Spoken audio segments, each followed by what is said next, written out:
বৃদ্ধ লোকটি বসে বসে টাকা গুনছিল। হঠাৎ আমি সেখানে উপস্থিত। যখন বৃদ্ধ লোককে কিছু জিজ্ঞেস করব, আমার টের পেয়ে সেই লোকটি কিন্তু তখন টাকা গণনা থেকে বিরত থাকে এবং সেই মুহূর্তে সে কিন্তু টাকাগুলো গুছিয়ে রাখে। তবে আজ শুনবো এই বৃদ্ধ লোকের জীবন কাহিনী। আসলে এর বাড়ি কোথায়, বাবার নাম কি এবং সেই টাকা দিয়ে কি করে, আর তার ভবিষ্যৎ পরিকল্পনা কি, এটা সম্পর্কেই আমার আজকের এই প্রতিবেদনটি। আপনার বাড়ি কোথায়? আমার বাড়ি বলতেছে উত্তরে, বাড়িঘর নাই। বাড়িঘর নেই? না, ছেলে মেয়ে নেই? না, আমি বিয়ে শাদী করি না। হাত পায়ের এই অবস্থা, ডাক্তার দেখান না কেন? না, ডাক্তার দেখাবো না।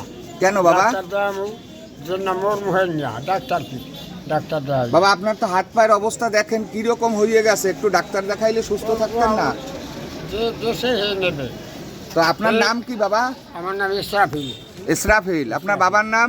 আমার বাবার নাম নাফিজউদ্দিন হলাদার। বাড়ি বরুপ পয়সা? বাড়ি বলতেছে উত্তরে। ও, আপনার বয়স কত?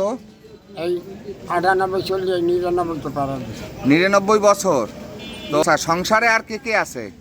সংসারে আছে বাইকওয়ালারা আছে, একজন বিদেশ, একজন আলালুর ঘরে, আর একজন ঢাকা। তা আপনি যে টাকা পয়সা পান মানুষের কাছ থেকে, এগুলো কি করেন? এগুলো করি আমি নিজে, আমার নিজে সবজি পরামুই, আর আমার কয়েকস্থান লোক গেছে দিয়াতে যা। জি। হ্যাঁ, কারা নিছে? হ্যাঁ, চিকিৎসা করতেন, তাহলে আপনি আর একটু সুস্থ থাকতেন না? এই টাকা চিকিৎসা হইবে না। কেন হবে না? 2000 ডাক্তারের কাছে গেলে 2000 টাকা নিচে চিকিৎসা পারবে না। আস্তে আস্তে করেন, অল্প অল্প। দেখেন আপনার এই যে পায়ের অবস্থা বাবা, এই কতটা খারাপ হয়ে গেছে। এই তৈল দেন না, পানি দেন না, এই ঠিকভাবে খান না আল্লাহ আপনি। পাক দিছে, আল্লাহ পাক আল্লাহ পাক দিচ্ছে। আল্লাহ পাক কি বলছে? আমি দিয়েছি, আজ পর্যন্ত কোনো ট্যাবলেটও খাই না। আমি দিয়েছি, তুমি যত্ন করো, এটা বলছে না? আসলে দেখতে পাচ্ছেন যে একজন গরিব অসহায় লোক, তার ছেলে সন্তান নেই, সে বিবাহ করে না, এমনটাই কিন্তু বলেছে। আসলে এই লেপটা কিন্তু মানুষের কাছে হাত পেতে তারপর তার জীবিকা নির্বাহ করে, এবং সে কিন্তু আপনারা দেখতে পাচ্ছেন যে আসলে এখান থেকে যে তার অর্থ উপার্জন হয়, সেই টাকাটা দিয়ে সে কিন্তু তার নিজের কবরস্থান বাঁধাবে এবং চিকিৎসা করবে না। এটা হচ্ছে তার একটি রাগ অথবা ক্ষোভ, যে আল্লাহ পাক আমাকে দুনিয়ায় পাঠিয়েছে, সেই আমাকে রাখবে, এমনটাই নিশ্চিত করেছে। তো আপনি ভালো থাকবেন। রাতে থাকেন কোথায়?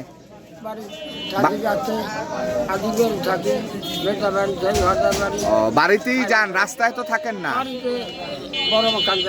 তো আপনার কি কারো প্রতি কোনো অভিযোগ রয়েছে? আপনার আত্মীয় স্বজন বা কারো প্রতি কোনো ধরনের অভিযোগ? এই অভিযোগ আপনার? ও, কার পাও ধরে আপনি বলেছেন গতকালকে? আব্দুল সত্তার হলাদার। সে কি করে? তার তার বাবার নাম কি? বাবার নাম আব্দুল হাতাম হলাদার। বাড়ি বরুপ পয়সা? বাড়ি বলতে